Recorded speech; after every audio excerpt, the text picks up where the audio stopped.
10वीं बोर्ड परीक्षा, ये शब्द सुनते ही दिल की धड़कनें तेज हो जाती हैं, है ना? जिंदगी का एक बहुत बड़ा पड़ाव, एक ऐसा मोड़ जो आपके भविष्य की दिशा तय कर सकता है। आगे बढ़ने की एक सीढ़ी, ये वो समय है जब आप अपने सपनों की ओर पहला कदम बढ़ाते हैं। हो सकता है आप थोड़े नर्वस हों, थोड़े चिंतित हों कि क्या आप ये कर पाएंगे, थोड़े डरे हुए भी। लेकिन जानते हैं क्या, ये सब महसूस करना एकदम नॉर्मल है। ये होना एकदम नॉर्मल है। हर कोई इस दौर से गुजरा है और हर किसी ने इसे पार किया है। हर कामयाब इंसान आपके ही जगह पर खड़ा था कभी ना कभी। खुद पे भरोसा रखो, क्योंकि यही भरोसा आपको आगे बढ़ाएगा। क्योंकि आपके अंदर वो ताकत है कि आप जो चाहें वो हासिल कर सकते हैं। मेहनत और लगन से आप किसी भी लक्ष्य को पा सकते हैं। हाँ, वो 98% भी। ये आपका सफर है और इस सफर में हर कदम मायने रखता है। आपका टाइम है चमकने का। ये वो समय है जब आप अपनी पूरी क्षमता को पहचान सकते हैं, अपनी हदों को पार करने का, अपने सपनों को हकीकत में बदलने का, अपनी काबिलियत को पहचानने का और ये जानने का कि आप कितने ज्यादा अमेजिंग हो। आप में वो सब कुछ है जो आपको चाहिए, और ये जानने का कि आप कितने ज्यादा अमेजिंग हो। याद रखना, कामयाबी कोई मंजिल नहीं, एक सफर है। याद रखना, कामयाबी कोई मंजिल नहीं, एक सफर है। हर दिन एक नया अवसर है, एक नई शुरुआत, एक सफर है। तो एक गहरी सांस लो, तैयार हो जाओ और अपने आप पर विश्वास रखो और इन एग्जाम्स को मिलकर फतेह करते हैं। आप ये कर सकते हैं और आप ये करेंगे। You've got this। टाइम आपका सबसे कीमती खजाना है। इसे सही से मैनेज करो और समझो, आधी जंग तो जीत ही ली। शुरुआत करो एक डेली रूटीन के साथ। जल्दी उठो, दिमाग को फ्रेश करो, हर सब्जेक्ट के लिए सही टाइम तय करो। खुद को ज्यादा लॉड मत करो। ब्रेक लेना बहुत जरूरी है अच्छे कंसंट्रेशन के लिए। याद रखो, संतुलन बहुत जरूरी है। पढ़ाई के साथ साथ आराम, हॉबीज और अपनों के साथ समय बिताना भी उतना ही जरूरी है। एक फ्रेश दिमाग चीजों को जल्दी ग्रास्प करता है। अपना दिन प्लान करो, शेड्यूल फॉलो करो और देखो कैसे आसानी से आप अपनी पढ़ाई मैनेज करते हो। अरे, मैथमेटिक्स ऐसा सब्जेक्ट जो अक्सर डर पैदा करता है। लेकिन डरो मत मेरे दोस्त, क्योंकि प्रैक्टिस ही वो जादू की छड़ी है। शुरुआत करो कॉन्सेप्ट्स को समझकर। टेक्स्ट बुक के एग्जाम्पल सॉल्व करो, फिर बस प्रैक्टिस प्रैक्टिस प्रैक्टिस। पिछले सालों के क्वेश्चन पेपर सॉल्व करो। अपनी कमजोरी पहचानो और उन पर फोकस करो। याद रखना, हर प्रॉब्लम का सॉल्यूशन होता है और आप में वो ताकत है उसे ढूंढने की। गलतियां करने से मत डरो, वो तो कामयाबी की सीढ़ियां होती हैं। साइंस कितना इंटरेस्टिंग है ना? ये तो हमारे आसपास की दुनिया को समझने का तरीका है। चैप्टर्स को ध्यान से पढ़ो, सिर्फ रटो मत, कॉन्सेप्ट्स को समझो। डायग्राम्स बनाओ, फ्लो चार्ट्स बनाओ, कुछ भी जो इंफॉर्मेशन को विजुअलाइज करने में मदद करे। अगर हो सके तो एक्सपेरिमेंट्स करो। साइंस को करके सीखना सबसे अच्छा होता है। अपने टीचर से सवाल पूछो, डाउट्स क्लियर करो और याद रखना, हर एक एक्सपेरिमेंट, चाहे वो सक्सेसफुल हो या नहीं, एक लर्निंग एक्सपीरियंस होता है। क्यूरियोसिटी को अपनाओ, एक्सप्लोर करो और देखो आपका साइंटिफिक नॉलेज कैसे बढ़ता है। सेक्शन 5, सोशल स्टडीज में महारत हासिल करना एक रोमांचक यात्रा है। यह सिर्फ किताबों और तथ्यों के बारे में नहीं है, बल्कि यह एक गहरी समझ और अनुभव का सफर है।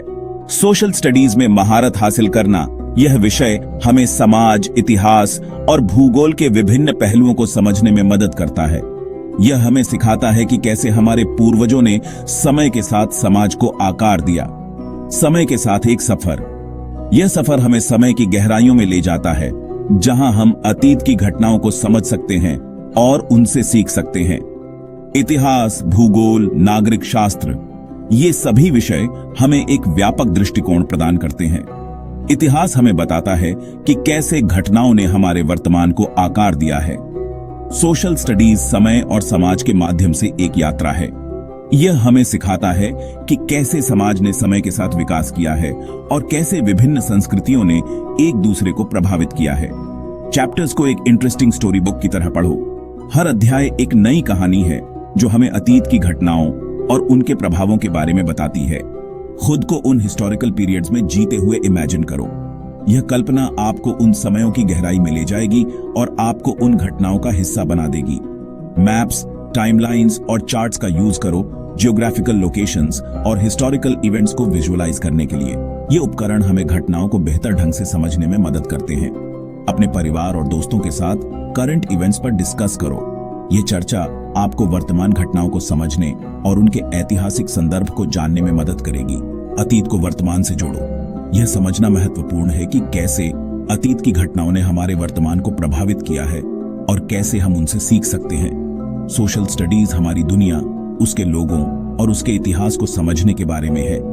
यह हमें सिखाता है कि कैसे विभिन्न संस्कृतियों ने एक दूसरे को प्रभावित किया है और कैसे हम एक वैश्विक समाज का हिस्सा हैं।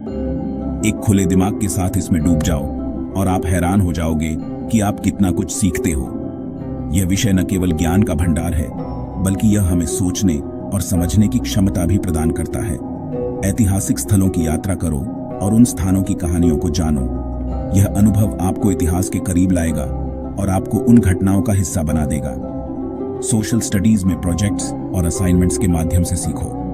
यह न केवल आपके ज्ञान को बढ़ाएगा, बल्कि आपको टीम वर्क और सहयोग की महत्वपूर्ण कौशल भी सिखाएगा। अपने प्रोजेक्ट्स को प्रस्तुत करो और अपने विचारों को साझा करो। यह आपको आत्मविश्वास देगा और आपके संचार कौशल को भी बढ़ाएगा। अपनी उपलब्धियों का जश्न मनाओ और अपने प्रयासों पर गर्व करो। सोशल स्टडीज में महारत हासिल करना एक महत्वपूर्ण उपलब्धि है जो आपको जीवन भर लाभान्वित करेगी। सेक्शन 6, भाषाओं में महारत हासिल करना, बातचीत की कला। Communication is an art that bridges gaps and brings people closer. It's not just about speaking, but about understanding and being understood. Languages वो tools हैं जिनका यूज हम खुद को एक्सप्रेस करने के लिए करते हैं। They are the keys to unlocking new worlds, new cultures, and new perspectives. Mastering a language opens doors to endless opportunities. अपनी वोकैबुलरी और ग्रामर इंप्रूव करने के लिए बुक्स, न्यूज़पेपर्स और मैगजीन्स पढ़ो।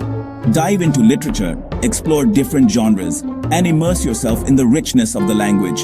The more you read, the more you learn. Essays, letters और stories लिखने की प्रैक्टिस करो। Writing helps in organizing thoughts and expressing ideas clearly. It's a powerful way to enhance your language skills. जितना हो सके language में बात करो, चाहे खुद से ही क्यों ना करो। Speaking regularly builds confidence and fluency. Join language clubs, find conversation partners, and don't hesitate to practice. गलतियां करने से मत डरो। Mistakes are a natural part of the learning process. They help you grow and improve. Embrace them and learn from them. जितनी ज्यादा practice करोगे, उतना ही बेहतर होते जाओगे। Consistency is key. Regular practice hones your skills and makes you more proficient. जिस language को सीख रहे हो, उसमें मूवीज देखो और म्यूजिक सुनो। This not only improves your listening skills, but also gives you a taste of the culture and context in which the language is used. उस culture में खुद को डुबो दो। Participate in cultural events, try traditional foods, and interact with native speakers. This deepens your understanding and appreciation of the language. याद रखना, language communication के लिए होती है, तो दिल खोल के बात करो। Open your heart and speak freely. The more you communicate, the more you connect with others. Language is a bridge that unites us all. Section 7, revision ही कुंजी है। दोहराने से ताकत मिलती है। आपने बहुत मेहनत की है, अब रिवीजन का समय है। लॉन्ग टर्म याद रखने के लिए रेगुलर रिवीजन बहुत जरूरी है। छोटे छोटे नोट्स बनाओ, फ्लैश कार्ड्स का यूज करो और माइंड मैप्स बनाओ। हर सब्जेक्ट को रेगुलरली रिवाइज करो, अपनी कमजोरियों पर फोकस करते हुए। पिछले सालों के क्वेश्चन पेपर्स को टाइम लिमिट में सॉल्व करके देखो। अपनी गलतियों का एनालिसिस करो और उन पर काम करो। रिवीजन आपके नॉलेज को मजबूत बनाता है और आपके कॉन्फिडेंस को बढ़ाता है। याद रखना, प्रैक्टिस मेक्स परफेक्ट और रिवीजन परफेक्शन का रास्ता बनाता है। Section 8, stress. कौन सा स्ट्रेस? शांत रहो और आगे बढ़ते रहो। एग्जाम स्ट्रेसफुल हो सकते हैं, लेकिन स्ट्रेस को अपने ऊपर हावी मत होने दो। रेगुलरली ब्रेक्स लो, अपने हॉबीज में समय बिताओ, म्यूजिक सुनो या अपने लव्ड वंस के साथ समय बिताओ। एक्सरसाइज करना स्ट्रेस भगाने का सबसे अच्छा तरीका है। एक छोटी सी वॉक भी आपके माइंड को क्लियर कर सकती है। डीप ब्रीदिंग एक्सरसाइजेज या मेडिटेशन करो। याद रखना, एक शांत दिमाग ही एकाग्रचित हो सकता है। हेल्थी खाना खाओ, पूरी नींद लो और हाइड्रेटेड रहो। बेस्ट परफॉर्म करने के लिए अपनी फिजिकल और मेंटल वेलबींग का ध्यान रखना बहुत जरूरी है। सेक्शन 9, आपकी कामयाबी का हथियार किताबें और संसाधन। खुद को सही टूल्स से लैस करो। एनसीईआरटी टेक्स्ट बुक्स आपकी गीता है। एक्स्ट्रा प्रैक्टिस और डीप नॉलेज के लिए सप्लीमेंट्री बुक्स रेफर करो। ऑनलाइन रिसोर्सेज, एजुकेशनल वीडियोस और मोबाइल एप्लीकेशंस का यूज करो। पिछले सालों के क्वेश्चन पेपर्स और सैंपल पेपर्स का यूज करो। फेलो स्टूडेंट्स से कनेक्ट करने के लिए ऑनलाइन फोरम्स और स्टडी ग्रुप्स ज्वाइन करो। याद रखना, नॉलेज ही पावर है और सही रिसोर्सेज आपको ग्रेटनेस अचीव करने के लिए एम्पावर कर सकते हैं। सेक्शन 10, आखिरी पड़ाव, परीक्षा की रणनीतियां। एग्जाम का दिन आ गया है। काल्म और कंपोज्ड रहो। क्वेश्चन पेपर को ध्यान से पढ़ो। हर सेक्शन के लिए टाइम एलोकेट करो। उन क्वेश्चंस से शुरुआत करो जिनमें आपको पूरा कॉन्फिडेंस है। सारे क्वेश्चंस अटेम्प्ट करो। साफ और सुंदर लिखावट में लिखो। पेपर सबमिट करने से पहले अपने आंसर्स को डबल चेक करो। याद रखना, आपने बहुत मेहनत की है, आप तैयार हो। खुद पर भरोसा रखो और अपना बेस्ट दो। सेक्शन 11, खुद पर विश्वास रखो। आप कुछ भी कर सकते हो। जैसे ही आप इस जर्नी पर निकलते हो, याद रखना कि आप वो सब कुछ हासिल करने में सक्षम हो जो आप ठान लेते हो। खुद पर विश्वास रखो, फोकस रहो और अपने ड्रीम्स को कभी मत छोड़ो। कामयाबी का रास्ता कड़ी मेहनत, डेडिकेशन और खुद की पोटेंशियल पर विश्वास से प्रशस्त होता है। तो जाओ और हमें गर्व करवाओ।